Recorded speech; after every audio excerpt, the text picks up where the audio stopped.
The Girl Who Married a Spirit, a love story turned nightmare.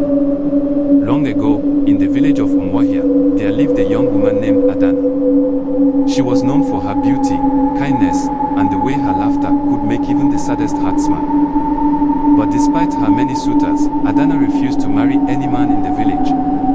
"I will only marry a man who so calls to mine," she often said, much to the frustration of her parents.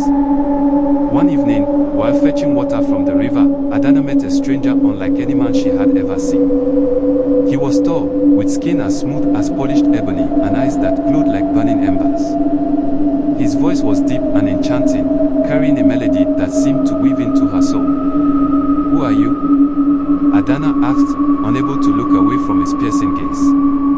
"I am Obinna," he said with a smile. "A traveler from a distant land. And you, Adana, are the most beautiful woman I have ever seen." From that moment, Adana was lost in his charm. Each night, she found herself drawn to the river, where Obinna would be waiting. They spoke of love, of dreams, and of a future together. But while Adana was intoxicated by his presence, the elders of the village sensed something unnatural.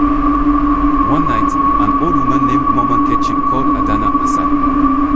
"My child," she whispered, "this man you love, have you seen where he lives? Have you met his family?" Adana hesitated. She had never asked. Obinna always met her by the river, always under the moon's glow. Ignoring the warning, Adana agreed to marry Obinna. The night before the wedding, he took her by the hand and led her deep into the forest. "Come, my love," he said. "You must meet my people." The path was dark, the trees whispering secrets only they could understand. When they arrived, Adana gasped. Before her stood a grand palace, shining under the moonlight. The walls shimmered like gold, and strange glowing creatures floated through the air. But something felt wrong. Inside, shadowy figures moved silently, their faces hidden. As she stepped closer, she noticed their feet did not touch the ground. A cold shiver ran down her spine. "These are my people," Obinna said. Adana turned to him, her breath catching in her throat. His once warm eyes now burned like fire, his fingers tightening around hers. "You are mine now, Adana. Forever." Terror gripped her as realization struck. Obinna was not a man. He was a spirit. A being from the underworld who had lured her into his world. She tried to run, but the spirits surrounded her, their whispering voices filling her ears.